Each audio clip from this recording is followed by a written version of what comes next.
đó nè li của em mua thì phao rồi lo sữa lo nha li cha thì lo con này tôi xí luôn nè bây tôi đó này trong xe này có xí luôn xin để xứ con chỉ xin để con mua họ lười li cha con chỉ xin mua nhiều đôi tôi bắt nhịp chơi là nè giờ liêu nhưng sai sai tiaอยู่trong li nó theo chơi có tí lo con nhưng chưa đã xin gạo li cha lo thế liอยู่ship lao giờ liêu nhang nhưng sai tia tí lo conอยู่tao li nó đâu nè liêu tí lo con tôi mua nhiều đôi bắt nhịp lại nè nè tôi bắt được ăn muốn đâu cái này là nhớ lại na liêu giờ liêu chơi lại nhớ li nó mới đôi xe trong li cha linh đã mà nha là nhỏ Indonesia rồi đi chào nhớ có nó lo thì cho bé theo nhớ cơ là mà lia của mà theo của mông lão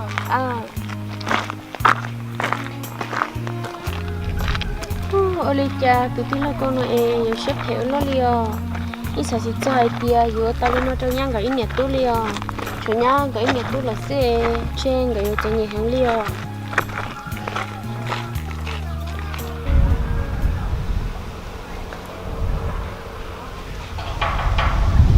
và những chuyện gì này nếu muốn chi tiết là nè, ở đây cha mấy nó nói là những chuyện bọn nó lo chuyện lên nè, giờ nếu muốn chỉ là theo quá.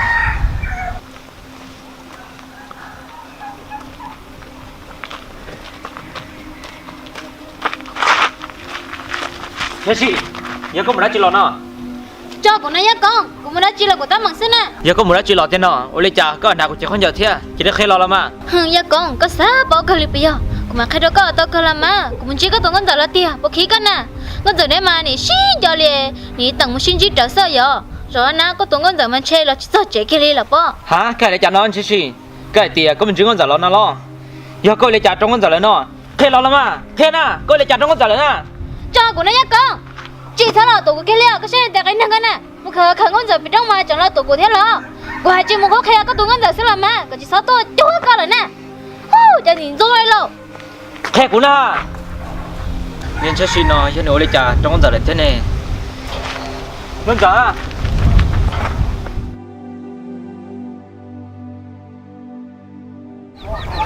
Cái như là sụp thầu mất tu chờ để bây giờ nó bắt đầu tiền tăng tăng nó giờ nhá cũng nói tia không phải tôi chỉ tới chuyện này giao là nói tia na mà chi lo mà mình sao cho tao đi công đấy hay chi chuyện này giao là lo mà cho tao nó mà xếp hết sao đã của tôi mình xem lâu ta lâu này tiền hay chuyện này giao theo bọn cái nhà khói xịt luôn tôi đừng có trong xe oli cha con hát chúng mình này giao là thế nào oli cha là chuyện nó chỉ năng để xe học theo luôn liêu hay giờ mình sao chỉ năng chơi hay chỉ xếp hết đi nó lo mà uli lúc tết hay nhớ để dùng tết là chơi sau lúc chơi muốn là dùng hay cả tuần thì để lúc này dùng này giao là thế chỉ nhớ thế chỉ cái khí vô bây giờ tiệc con dùng này giao lên tới thiên che ở bên nông dân chỉ đặt ăn cho con nhớ sẽ làm mà chỉ làm mà chỉ ăn chả lịch cái thế để tôi tới đây nó tiệc cho sản nó đặt ăn rồi tiệc thế tao chơi chỉ trong mình nhớ nó nó giờ nè lấy cha bé chân thay rồi sau tôi xéo luôn liều muốn năng chỉ cái đặt ăn rồi tao nhớ nằm một cặp sữa lo cái liền lo mà chứ con giờ đặt ăn lo đặt ăn đã bé luôn cặp sữa chỉ làm mà thế thì dùng thế thun xài dùng muốn năng chéo xuyên nền tệ còn lúc năng cười sao đặt ăn lo năng hà chứ xuyên họ lo thật thế mà còn tôi xuyên cao chứ mà khi cao to lên cái lo mà chứ đặt ăn chưa lo mua to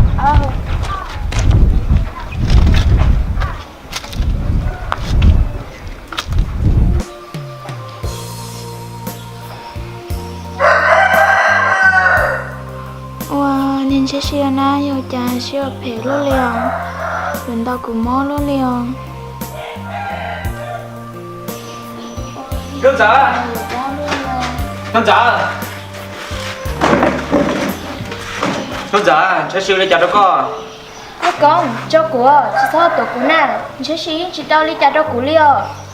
Con giả, ở lấy trà cái shop đồ đông tàn liền bây giờ tiền chắc xin đâu con à thế của lâm à Dạ con, như chỉ do liều, chỉ do tiền cũng thôi trong sữa. Con giả cái chỉ thao đa của lo cũng như bỏ thả là mà chắc xin được hết của lo hay tiền chắc xin tuân chỉ con à na ở lấy trà chắc xin này rồi xếp hết lo liều Hay ya con nó khó bao tiền chứ chị tôi nó xếp phải lo chứ chị nói như từ xếp phải lo cái chị kiếm một chế lắm mà chứ sao tôi là của chế nó là chạy tiền chứ chị đã có tôi chỉ tới một đó của theo kiếm một nó ha ya con kiếm một chế nó ha con già cô thật gì à cô nhớ bao tiền cô là lắm mà em có thể lên chi tới tấm lên nó ya con ở trên thì có lắm mà thì có trong đó tôi hay tiền còn của tôi không chỉ con này của tôi đi đâu chứ chị tao mà cái chị kiếm một chế chứ sao bỏ cái đi lại ya con hả con già cái này cho nó cái tiền của son đã tốt rồi có tôn chỉ của nó lo thật chị làm mấy con giờ tiền chị tí có trăm tờ nè chị của chị đâu cho chị tao đi à cái chị kiếm chị làm mà kiếm mua cái chị thật có đi lại con kiếm mua nó ha con già cứ thích tao son đã tốt rồi lên na hay tiền có tôn chỉ của nè tên non chơi yon chơi xíu chuyện gì sao ya con à sợ tiền giờ hơn chị xíu chuyện gì thế giờ con lú lò của chị bao liền cái chị kiếm chị làm mà của chị thật có đi lò cái chị kiếm mua nó ha chị sao tôi là nào kiếm mua nó ya con Olha con già cô mà lên mua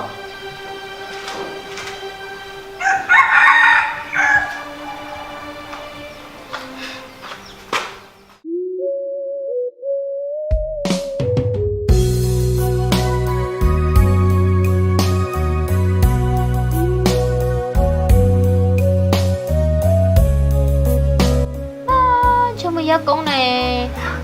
một cái từ nè một con nhỏ sẽ ship lần chỉ đó từ nhá nhưng bao giờ chỉ bỏ một chỗ là chỉ bỏ ấy là nè cho nên chơi một năm mà nhớ chỉ tàu chế nổi tiền ra lối chỉ lo mà mình cho con chơi thôi dạ con trưởng chơi này bao tao cái như là cho của nó như thế nào这是个是开古说不要tiền có son tầm một đang con già còn con già tôn chỉ của có thể tầm chỉ con già có thể tầm con già tao số bây giờ dạ con giờ của tiền hồi đi trả cho con nó từ con nè như kiểu mình chưa con già tay đi sớm nữa của tiền thôi từ son tầm một đà thế của cho một cái chơi mấy cho con già sơ theo tuần đây nè có chỉ chơi có tụi con già nè ở chạy kia luôn đi tới nào một số đứa có nhau đi họ这是cái chuyện chơi kia có cái gì hiện nay con nữa chặt chẽ nó từ có tao phân cho hầu của mình chỉ con già nè chơi có sai tiền của con già của thêm muốn nó bỏ của chưa muốn nó cho là của tôi mới tu xin à đâu ya con ya hai tiệt có muốn cho có tụi mình tu sê cho muốn bố bé thế hạt thụ bé nè để nó xin nè có muốn tập chế sơ mà ở chả chỉ tặng muốn chi đấy rồi nè và nên chơi chả chơi cũng thấy cứ thấy tiếp bội nên ở mặt lôi nên thêm thả đế sợ cũng như bao cơ mà có chuyện chơi giờ có nên con giỡn sợ chỉ sợ là hai của kia liền không con giỡn chúng mất xia cho chơi trong cờ lắm mà chả chơi con giỡn họ tuổi về trong theo luôn chơi xưa giờ tiền con già này tôi về trong thế na có chơi hạt chỉ có cho tới bằng thế trong một nhau cũng có sao mà đâu chỉ có tao muốn nhỏng qua sao thằng đấy chỉ biết khai chạy là xin nè có bao giờ thằng tôi chỉ thấu làm mỗi cha nữa của chuyện chạy kia liền có chỉ sợ hai của cái chuyện thế tới một tia in nó tới chơi cái trong nhau cũng có sao mà đâu của chỉ tao nhỏng qua liền chế mua ya con nè nhưng mà你sao你跟着哩我真的是嘛就是muốn xây con con rồi chẳng con rồi cho chạy theo rồi chứ mua nào mà tôi nhớ con rồi là nhớ tôi của chơi xây của tôi mới tôi xin nè tôi chết đời mà tôi sắp lợi tiền cái nhớ bỏ mà chỉ sợ hành tết tôi rồi nó từ màn cheอยู่cơ quan trâu sao nha con đã chúng ta sửa của tôi nó phải là cái cái liệu mình tu nè ta tôi dùng mua cho lư nó ở nó sửa có một bò nó từ nó ngay nè nè cũng mua xe của bữa nó chưa bắt cái cũng khi cái liệu ở cha của chị ở chị sáng nhớ rồi nè itu có gì nên cái nhiều này nhau là chỉ số to có gì là xài tiền to lo có gì chỉ lo là nhà xài tiền thì ông bố có này sẽ thấy có thì chỉ mà nếu bố chỉ tao có liều nè bố cha có đã cũng nó chia của chị lúc của nó nhớ là itu chỉ số to có gì là có gì tới chỉ lúc có gì thêm nhiều này nhau là mà em nhớ cho con nó nè tay là nhau nè bố cha đi chơi luôn tôi sẽ lấy tay đi rồi Mitu à Mitu nhà tôi chơi trà nhà phải đâu có tôi sẽ đâu nhà em nhà thêm đi chơi hay đâu con nó đi trà nhà muốn hay đâu có chuyện tôi sẽ đâu nhà tiếp lại theo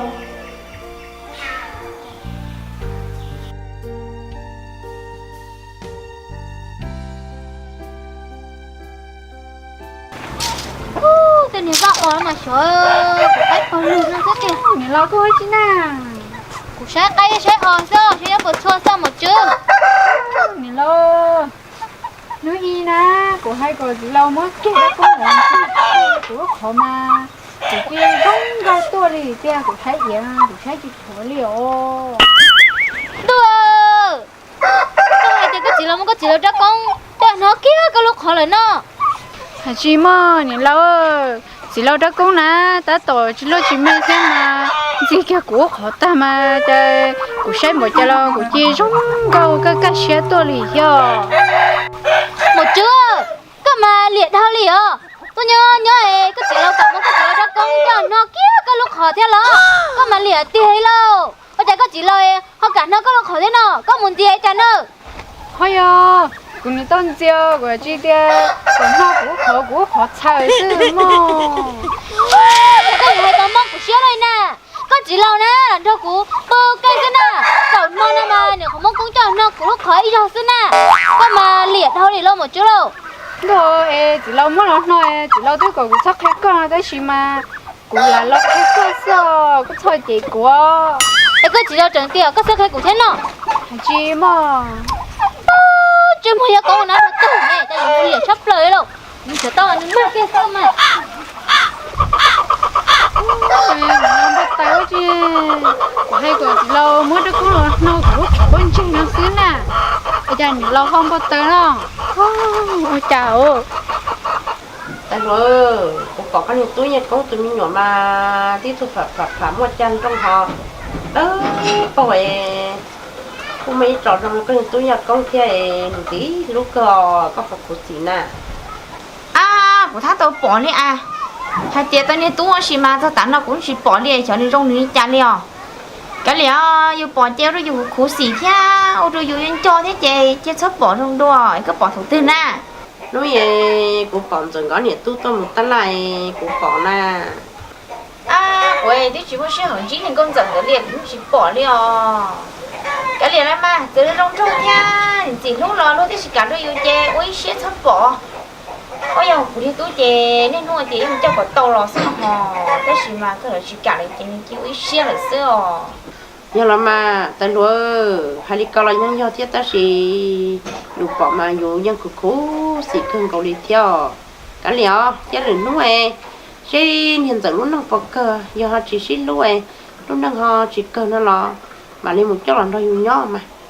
Giờ là mà giờ tia con lúc nào cỡ nó chè cả liều, nhưng nếu lúc tao của tôi mới tu trong giữ theo, ta chỉ nên chỉ cỡ nếu trời trong một ý tỏ nên gì thế vậy thế là của chỉ cả thế nào cho khỏi tiền đi học của tôi mới tu tròn xài thì của chọn nó của nhỏ thiên đó. ta chỉ tại rồi có nên nhái phải tham một đi là chạy bao giờ lúc tàu à lúc tàu xưa Bỏ liều, cũng nhá chè sẽ bé bé cỡ này cho lúc qua to. Thế này chỉ là thả sữa, chê con giờ lúc năng nhanh cỡ chê, tem nhựa đấy chỉ lo nó nhoi lọ, nhỏ lắm mà cá liều, thế nem nhựa đấy chê chúng nó yêu hay à? làm chi em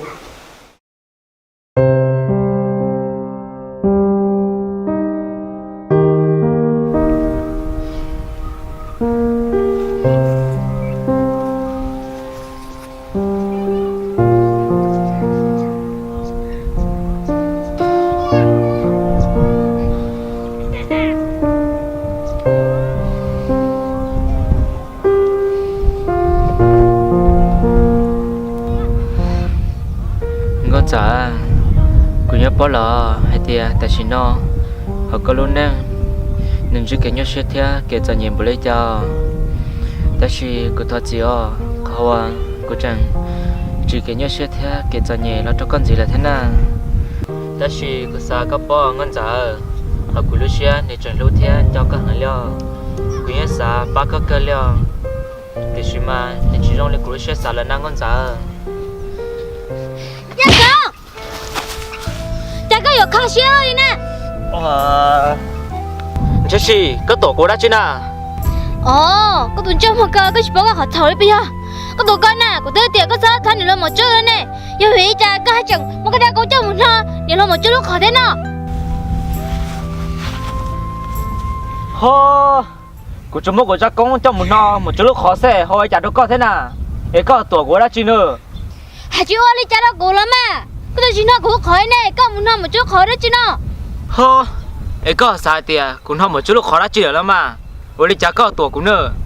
dạ con sẽ có nó một chút khỏi đó chứ sao lắm mà cái chiếc heo đó của cái tụi con na liệt chấp lại đi của chị không sẽ đâu có đi hả hô cái chị tao xe lại chán à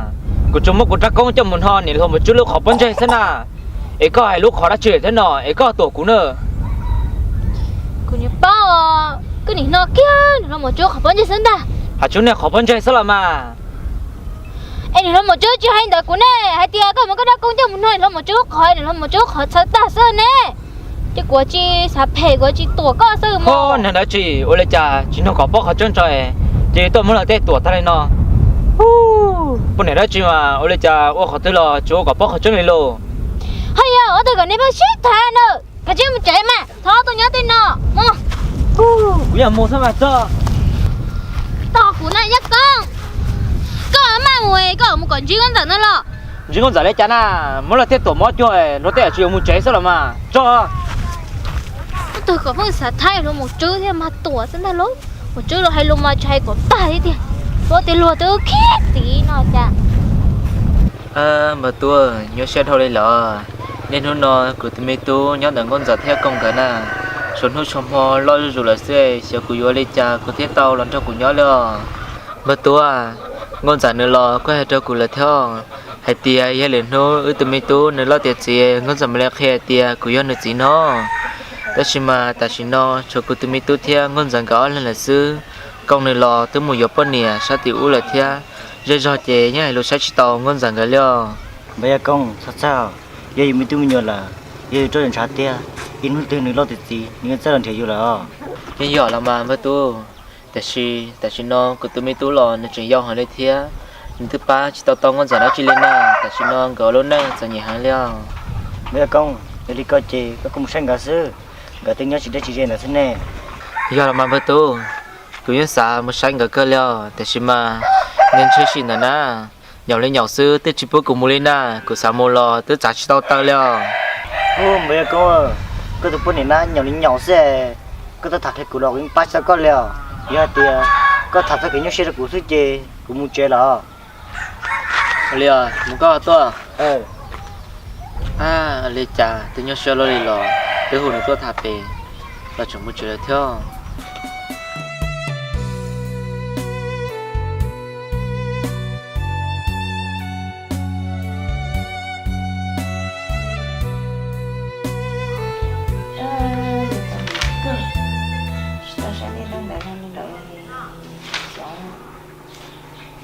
bao ít tu lên rồi yêu mua sao lo bao lúa gì ở chảo tấu nè cô sắc hết đó có hết tia tới rồi chơi cứ tao muốn cho sản trong lò nhá đấy mà lấy nhau nè cái điểm mua sao sản trong họ tên na ta mua liò nhá là tới mười nhỏ thì ai có trở mùi nó tiêu rồi nhá để non à của yêu chị tàu ở đấy nè cô mua cùng lấy san nhia lò mà giải tia cô nhớ lò mà mót chơi lệ chứ sản nhau bị tua có nhảy có điểm mà xe lầu tại cái có trở mót xe trống từ nà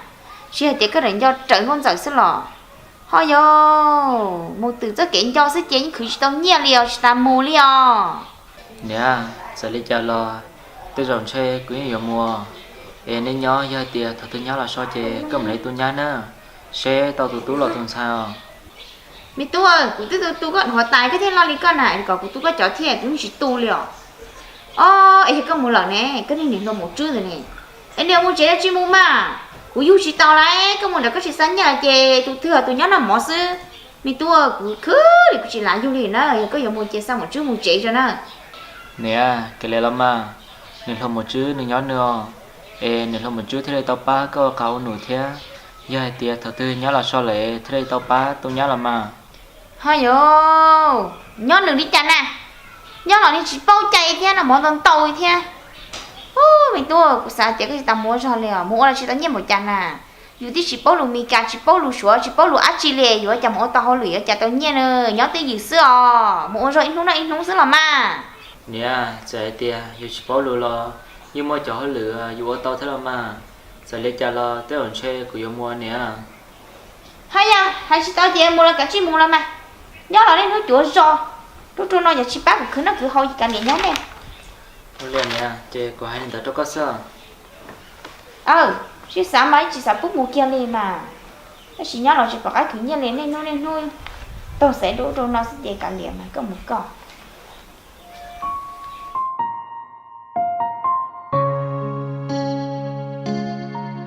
Con giả, cứ hết đó cái tiền, giờ có chỉ cả cứ hết đó tụi mình tôi tiền, cứ yên gì, cứ chạy trả, cứ mua giỏ nói, cứ chỉ đọc cá lo là sao? Để thằng coi chưa cứ hết đó tụi mình tôi làm mà. Ya con tại tia chết hết tôi lo, cứ những chỉ bố còn nước bao tia, có nước chỉ liều. Giờ mua chơi cái gì mua cho lo mà, mua ai chỉ sót đó lo là. Con giả, anh đây cứ yên mua,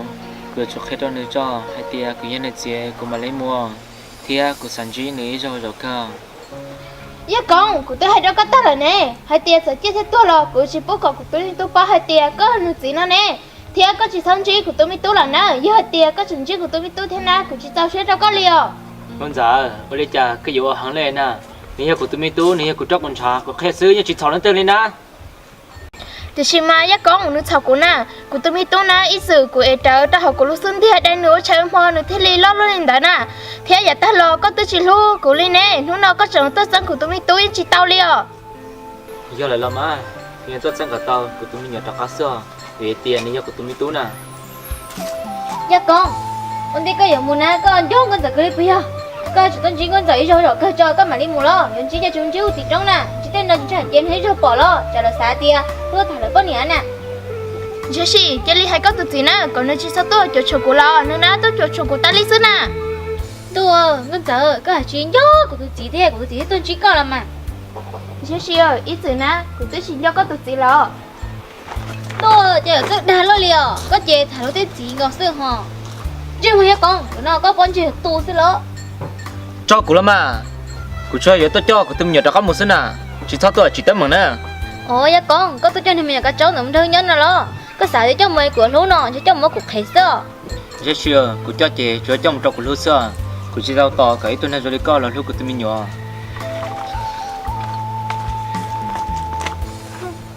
Chỉ cho một lần mà, có chỉ cho một thế chén, chỉ cho một cục khế sơ.